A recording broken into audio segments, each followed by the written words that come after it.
네, 다음 주 수요일이면 21대 국회 임기가 종료됩니다. 여소야대 전국 속에서 금융투자소득세법 등 논쟁이 되는 여러 법안이 국회에 계류돼 있는데요. 종부세와 상속세 등 22대 국회에서도 쟁점이 될 다양한 세금 이슈 짚어보겠습니다. 오문성 한국조세정책학회장 나오셨습니다. 어서 오세요. 예, 안녕하십니까. 어서 오세요. 지금 먼저 종합부동산세, 종부세 얘기부터 해보도록 하겠습니다. 종부세 완화 같은 경우에는 정부 여당이 계속해서 주장해온 그런 정책 중에 하나인데요. 지난해 이제 종부세 대상자가 전년 대비 확연히 좀 줄어들고 세수도 줄어든 것으로 조사가 되기도 했고요. 종부세 완화 같은 경우에는 사실 뭐 여러 가지 이슈가 좀 껴있지 않습니까? 학 회장님께서는 현행 종부세에 대해서 먼저 전체적으로 어떻게 평가하고 계십니까? 저는 이제 종부세라고 하는 것이 이제 종합부동산세잖아요. 근데 네. 이게 이제 네. 보유세인데요. 이게 우리 지방세에 있어서의 재산세하고 가세 대상이 완전히 일치합니다. 완전히 일치해서 실제로는 이게 아주 조금은 무리하게 이 종합부동산세라고 하는 것이 이제 만들어진 면이 있고, 여기에 대해서 이제 보면 우리 종부세법의 1조에 보게 되면 종부세에 대한 그 어떤 입법 취지, 네. 목적이 써 있는데요. 여기 보면 고액의 부동산 소유자에 대해서 종합부동산세를 부과해가지고 조세 부담에 대한 형평성 제고하고 부동산 가격 안정, 그리고 지방 재정의 균형 발전 뭐 이런 것들이 있거든요. 네. 그러니까 종부세가 이게 국세지만 걷어들이고 나면 전부 지방으로 내려보내요. 네. 100%. 그러니까 지금 우리가 재산세하고 성격이 국세, 지방세로 나눠져 있지만 실제로는 뭐 동일하다고 봐도 됩니다. 네. 근데 이게 지금까지 문제됐던 것은 굉장히 그 어떤 그 부담을 너무 세게 시킨 거죠. 납세자들한테. 그래서 그 부분 때문에 이제 그 1세대 1주택에 대해서도 종부세 부담이 있었고, 그다음에 2주택, 3주택. 지금은 개정이 돼 있지만 지금 조정 지역 내 2주택 같은 경우는 3주택으로 보겠다라고 해서 네. 가세한 적도 있거든요. 그래서 네. 그러다 보니까 거기에 대한 어떤 조세 저항이 아주 심했고, 실제로 이번 이제 우리가 이제 하나의 정권이 바뀌었지 않습니까? 네. 바뀌었는데 거기서도 굉장히 어떤 이익을 담당했을 것이다. 그 종부세에 대한. 근데 처음에 이제 생각 잘못한 것은 종부세 해당자가 되게 적으니까 네. 크게 조세 저항이 크지 않을 거다 생각했는데, 잠재적인 어떤 그 종부세에 들어갈 수 있는 사람들이 있잖아요. 네. 그래서 본래는 뭐 자기가 해당이 안 되더라도 그 어떤 가세 논리 자체가 문제가 있으면 반대하는 거기 때문에 그런 부분에서 좀 문제가 많이 있다고 생각합니다. 네. 지금 종부세 과세 대상이 되는 1주택자의 경우에는 지금 시장에서는 비율이 어느 정도가 되나요? 지금 현재 제가 이제 2023년 기준이 나와 있는데요. 네. 현재 지금 22년 기준이네요. 22년 예, 기준이요? 128만 명 중에 예. 한 23만 명 정도가 1세대 2주택인데요. 네. 1세대 2주택 같은 경우는 제가 금방 말씀드린 것처럼 종부세의 기본적인 취지에도 맞지 않아요. 왜냐하면 1세대 2주택자들은 투기의 목적도 없거든요. 네. 실제 살고 있고. 근데 지금 이제 보면은 계속 실거주 그 얘기가 많이 나오는데, 실제로는 1세대 2주택의 경우에 실거주를 안 한다 하더라도 네. 실제로는 그건 자기가 투기 목적은 아니란 말이죠. 우리나라가 부동산 가격이 비싸다 보니까 네. 전부 처음에 자기 돈을 다 못 주고 사요. 그래서 기본적으로 자기의 어떤 소득에 대한 증가 속도보다 집값에 대한 어떤 상승 속도가 더 빠르니까 예. 이걸 스톱을 시키기 위해서 기본적으로 요즘 말하는 그게 갭 투자인데, 갭 투자가 꼭 나쁜 투자가 아닙니다. 그 레버리지 투자인데 파이낸스 쪽에서는 네. 일단 사놓고 밑에서 이제 갚아가는 거죠. 그래서 1세대 2주택 같은 경우는 뭐 거주를 하든 안 하든 투기 목적이 아니기 때문에 예. 이 부분에 대해서는 실제로는 빼줘야 되는데, 그러니까 제외시켜줘야 되는데 그걸 지금까지 안 하고 있었던 거죠. 네. 지금 얼마 전에 민주당의 박찬대 원내대표가 1주택자 이 종부세 폐지론을 꺼내들었다가 또 논란이 커지자 좀 예, 예. 수습을 하기도 했고요. 맞습니다. 고민정 의원 같은 경우에도 지금 네. 종부세 폐지론을 꺼내들었다가 여러 가지 뭐 갑론을박이 나오고 있습니다. 지금 22대 국회에서도 이와 관련된 논의가 좀 이루어지겠죠? 그러면 지금 고민정 의원이나 이제 박찬대 의원 같은 경우는, 실은 박찬대 의원 같은 경우는 완전히 뭐 친명 의원이고요. 네. 고민정 의원은 그렇진 않아요. 그런데 고민정 의원은 제가 들어오다 신문을 보니까 이 말 한마디 해가지고 굉장히 지금 공격을 받고 있습니다. 네. 네. 지금 이제 뭐 다른 당으로 가버려라 뭐 이런 말도 하고 있는데, 실제 이제 1주택자에 대해서 종부세를 폐지한다고 하는 것은 기본적으로 현재까지의 민주당의 스탠스는 아니죠. 네. 기본적으로 아닌데, 이 부분에 대해서 이제 민주당이 조금만 변화의 바람이 일어나고 있다. 저는 이렇게 생각을 합니다. 네. 그리고 이거는 지금 현재 이 두 분만이 아니고 우리 이재명 대표께서도 비슷해요. 말씀하시는 게. 네. 지금 이제 1세대 2주택 뭐 실거주란 말을 하긴 했지만 네. 여기에 대해서는 좀 현재 완화시켜줘야 되는 거 아니냐 네. 하는 얘기를 쭉 하고 있는 걸 보면, 저는 이제 좀 민주당에서도 나름대로 변화의 바람이 있다. 좀 움직이고 있다는 생각이 들어요. 네. 어떻게든. 네. 네. 중요한 것은 정치적인 논란을 떠나서요. 네. 집을 가진 국민 대다수에게 결국에는 혜택이 갈 수 있도록 실질적인 이런 부동산 세법 개정이 필요한 그런 상황인데요. 어떤 방향으로 개정이 돼야지 형평성 논란에서 벗어날 수 있을까요? 저는 기본적으로 이제 부동산 가격을 잡기 위해서 조세 정책을 가지고만 잡는 것은 정말로 굉장히 부분적이다 생각해요. 네. 왜냐하면 이제 부동산 가격이라고 하는 게 우리가 조세로만 움직이는 게 아니거든요. 네. 나름대로의 공급 정책이나 그 지역에 대한 어떤 교육 정책 이런 게 다 포함이 돼 있어요. 예전에 뭐 강남 8학군이 오르고 그 다음에 그 강남 8학군 쪽에 강남 쪽에 어찌 보면 수요가 많은데 주택에 대한 공급은 느린다 하더라도 지방에 느리면 거기는 별로 크게 효과가 없습니다. 네. 그래서 저는 예전부터 계속 말씀드렸던 것이 우리가 만약에 그 주택에 대한 공급은 느리더라도 실제로는 강남 쪽에서 느리는 게 맞다. 그럼 느리려면 용적률 높이는 수밖에 없어요. 네. 용적률 높이고 그다음에 지금 보면은 우리가 이제 강남에 너무 모이는 교육 수요 이걸 현재 지금 퍼뜨려야 되는데 그 부분에 대한 정책적인 어떤 보완이 분명히 있어야 되고요. 그래서 이 종합적이다. 부동산 정책이라고 하는 게. 그래서 조세 정책 가지고만 잡는 것은 좀 문제가 있다고 생각해서요. 그리고 종부세 같은 경우는 저는 지금 말씀드리지만 재산세에 편입해가지고 바꿔야 된다. 네. 왜냐하면 재산세도 누진세율입니다. 우리나라가. 재산세도 누진세율이라서 네. 충분히 가능하거든요. 그래서 그렇게 저는 궁극적으로 가야 된다 이렇게 생각합니다. 네. 네. 이번에는 저희가 상속세 얘기도 조금 나눠보도록 하겠습니다. 과거에 이건희 회장이 이제 별세할 당시에 이 상속세 관련된 논의가 상당히 크게 불거졌던 기억이 있거든요. 우리나라 지금 현재 상속세를 봤을 때 전 세계적으로 어느 정도 수준입니까? 우리나라 상속세의 그 명목세율이라고 하죠. 네. 우리 법정에 나와 있는 세율. 그 세율로만 보면 전 세계 2등입니다. 네. 그러다 보니 55%고 우리나라가 이제 50%인데요. 네. 우리나라는 최대 주주 할증가세라는 게 있어요. 네. 20%가. 그럼 50%에 20%면 70%. 60%가 되죠. 50에 20이니까 10%니까. 네네. 더하면 60%가 되잖아요. 네. 그 60%가 되면 이제 전 세계적으로 1등이 되고 또 하나는 이제 뭐 세율도 문제지만 우리나라의 경우는 현재 지금 뭐 그 가업 상속 공제 쪽 이쪽에도 정말 문제가 많아서 네. 나중에 좀 더 말씀드리겠지만 이 상속세에 대해서는 지금 현재 세율이 너무 높다. 그 다음에 최대 주주 할증한다. 그 다음에 뭐 그 우리 그 가업 상속 공제 이런 문제들이 아주 그 요즘 말하는 코리아 디스카운트 쪽에 있어서의 하나의 발목을 잡고 있는 것이다. 네. 저는 이렇게 생각합니다. 네. 대한상공회의소가 얼마 전에 조세 개편을 건의하기도 했지 않습니까? 이게 높은 상속세 때문이라고 보시나요? 상속세율이 높기도 하고요. 지금 이제 상공회의소 같은 경우는 이제 나름대로 비즈니스 하는 분들에 대한 그죠 어려운 점들을 자꾸 풀어주려고 하는 쪽이죠. 그러다 보니까 지금 말씀드린 것처럼 가업 상속 공제라고 하는 게 있거든요. 그게 뭐냐면 우리가 이제 상속세 과세 대상 재산에 지분 증권이 포함이 돼 있으면 네. 그 부분도 똑같은 재산으로 돼가지고 과세해 버린단 말이죠. 근데 실제로는 이분들의 어떤 지분이라고 하는 것은 어찌 보면 재산을 팔아가지고 바로 이제 한금화 시킬 것이 아니라 네. 지배권, 개연권을 가지고 있는 거예요. 그러다 보니까 현재 자기들이 가지고 있는 재산 중에 많은 부분이 만약 주식으로 이루어져 있다면 그 부분을 팔아서까지 만약에 내라고 그러면 실제로는 개연권의 침해가 되죠. 그래서 지금 보면 우리 그 NX 우리 그 김정주 회장, 네. 김정주 회장께서 돌아가셨잖아요. 그분이 돌아가시고 난 다음에 그 우리 그 넥슨 쪽에 지주회사인 뭐 그 지주회사의 어떤 지분 비상장회사인데 29.3%가 현재 지금 기획재정부가 2대 주주가 돼 있습니다.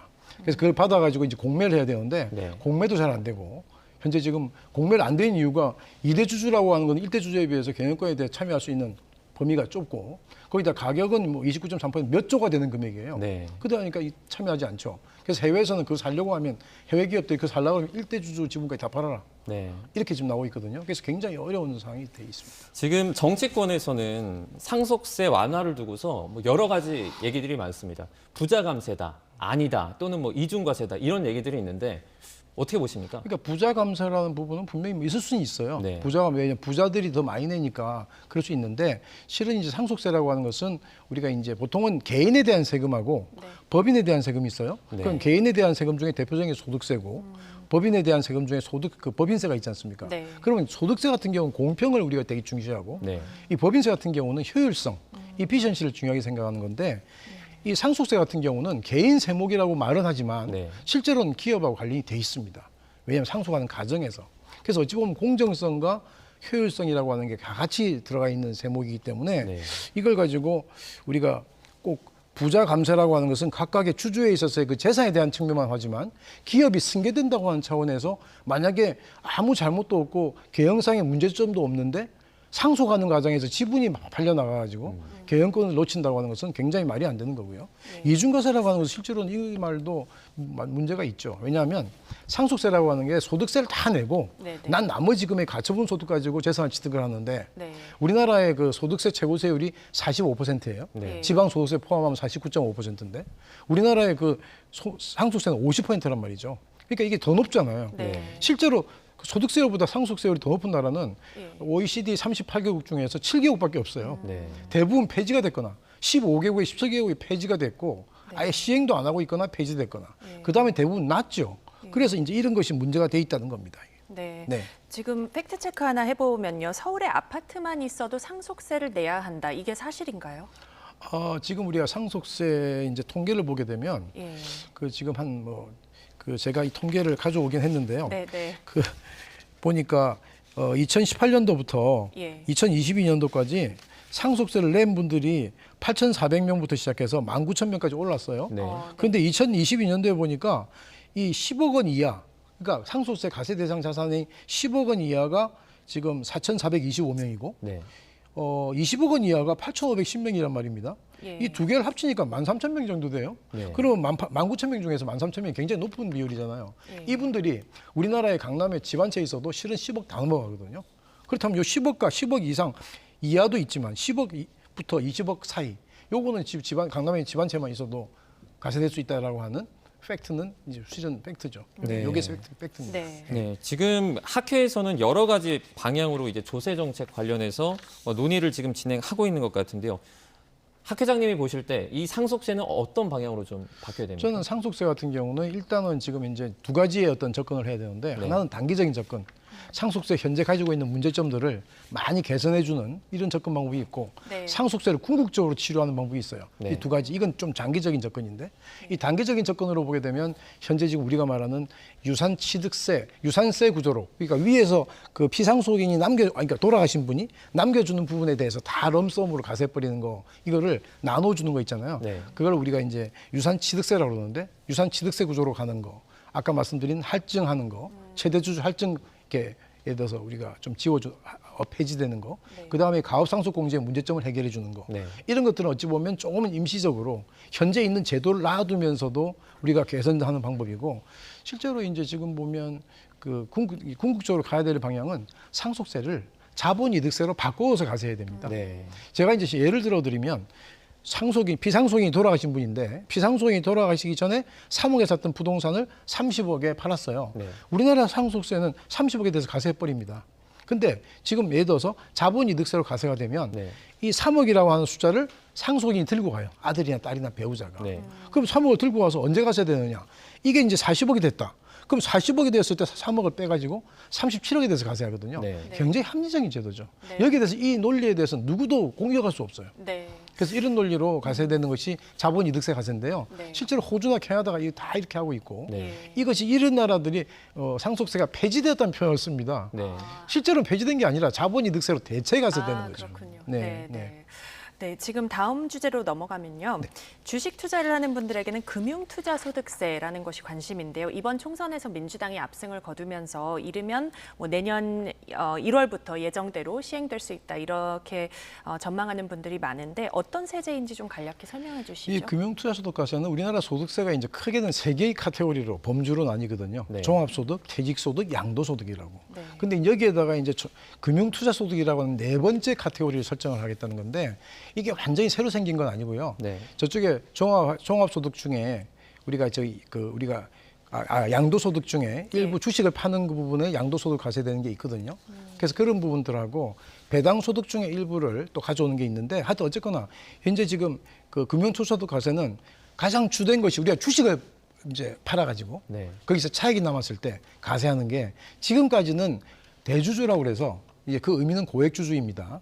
예를 들어서 종목당 10억이 넘어가는 그리고 또는 그 코스닥 기업이나 그 상장 기업 같은 유가증권 시장 같은 경우는 1%나 2% 요걸 초과되면 그 둘 중에 하나를 파는데 뭐 주식이 1%나 2% 넘기기 너무 어렵고요. 네. 종목당 10억 넘기기는 돈 좀 있는 사람은 할 수도 있습니다. 네. 그래서 그 10억에 대해 가세하던 건데요.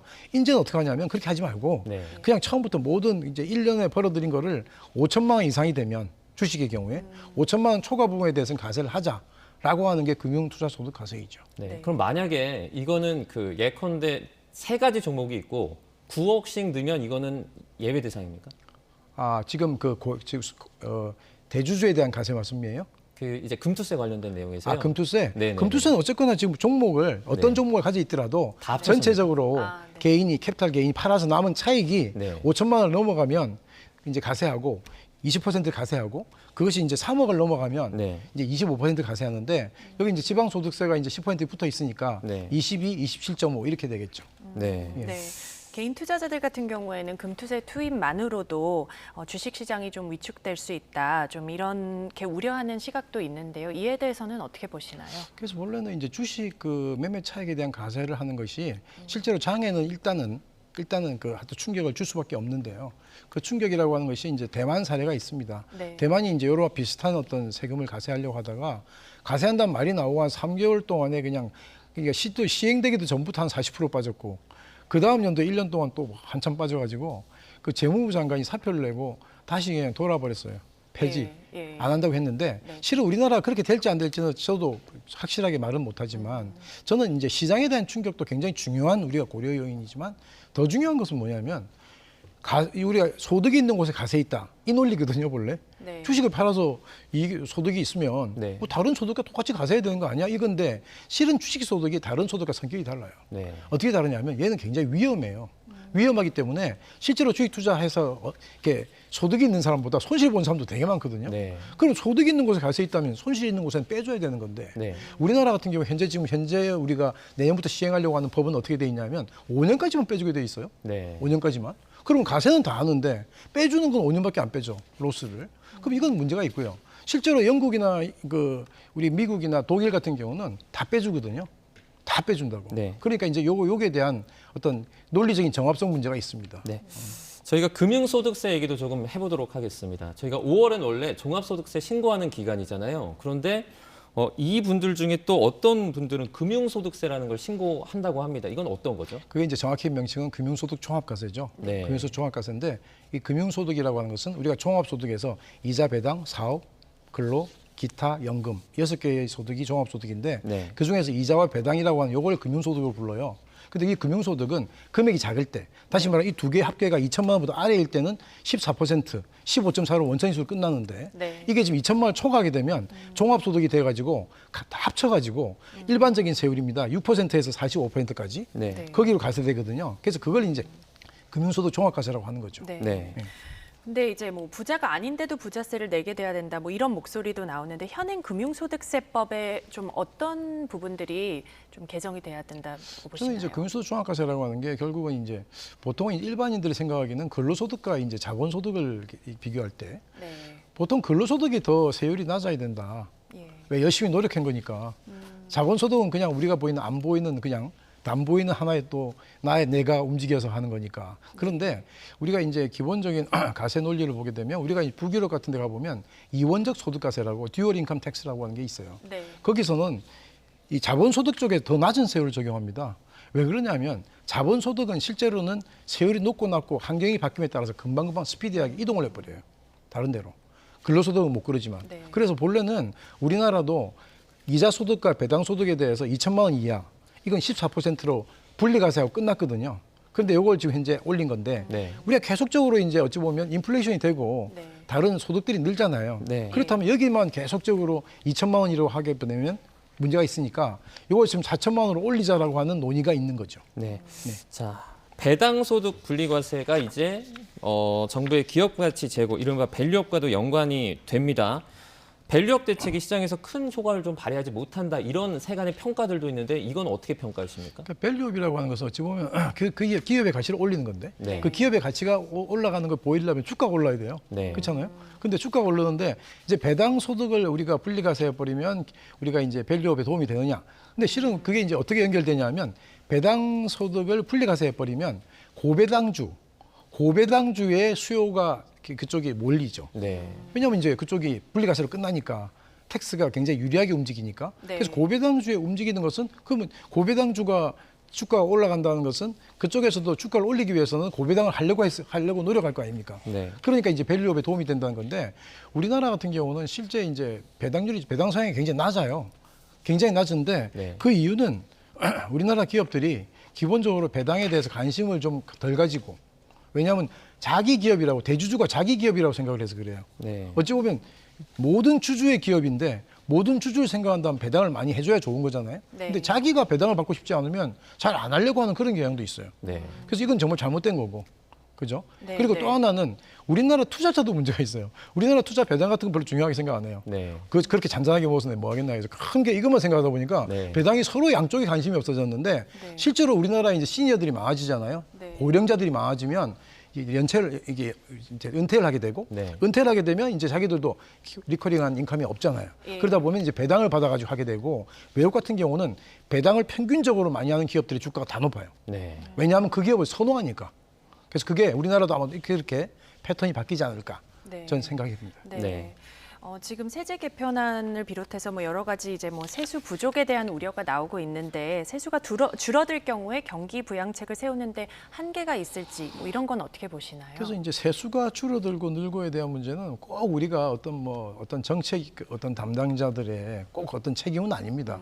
왜냐하면 경기가 좋고 안 좋고가 세수에 미치는 영향이 굉장히 크거든요. 네. 그러다 보니까 이 경기라고 하는 게 꼭 우리나라만의 경기가 아니라 전 세계 경기가 맞물려 있고 하다 보니까 그런데 그래서 저는 이제 뭐 꼭 이게 우리가 세금이 들어가지고 그 세금을 가지고 딱 우리 정부 지출에다 맞추는 게 제일 좋은 거거든요. 그게 바람직한 건데 네. 그렇게 되는 적은 별로 없어요. 세수가 항상 좀 남거나 또는 모질라거나 한데 결국은 저는 세금이라고 하는 것은 정부 지출의 재원이기 때문에 우리가 먼저 지출 예산을 짜게 되고 그 지출 예산에서 우리가 세금이 어느 정도 들어올 걸 예상하게 되고 모질라는 부분은 국채로 우리가 그죠? 적자 채무로 우리가 적자 그 주체를 발행해야 될 거고. 네. 그래서 이건 하나의 그 세금에 대한 어떤 프라이오리티 네. 우선순위 네. 어느 세금부터 먼저 우리가 증액시킬 건가 하는 문제도 중요하고 그다음에 이제 그 우리가 국가 그 재정 준칙이라고 하는 게 있잖아요. 그 재정 준칙을 우리가 지금 지키려고 네. 만들어 지키려고 하니까 그런 부분들도 상당히 중요한 부분이다 이렇게 생각을 합니다. 지금 뭐 그 세수 정책 뭐 이것 하나만큼은 좀 바뀌었으면 좋겠다 이런 게 있으면 한 가지만 말씀해 주시죠. 아 세수 정책이요. 네. 저는 뭐 세수 정책은 저는 꼭 이거 하나만 말하라고 그러면 네. 너무 정치적인 논리로 가지고 가면 안 되겠다. 네. 왜냐하면 세수라고 하는 게 항상 이 정치 논리를 흔들리다 보면 네. 자기 마음은 안 그런데 자기네들의 어떤 당론이라고 하는 게 있잖아요. 네. 그걸 밀게 되거든요. 그래서 지금도 보면 우리 고민정 의원이나 이런 쪽 의원들, 또 박찬대 의원도 네. 거기 있으면서도 그런 말을 하잖아요. 예. 그래서 그런 부분들이 정치 논리로 가면 안 되겠다는 걸 저는 한 말씀 드리고 싶습니다. 네, 알겠습니다. 뭐 종부세, 상속세 등 다양한 세금 이슈들 함께 짚어봤습니다. 오늘 여기까지 듣도록 하겠습니다. 오문성 학회장과 함께했습니다. 고맙습니다. 예, 감사합니다. 고맙습니다.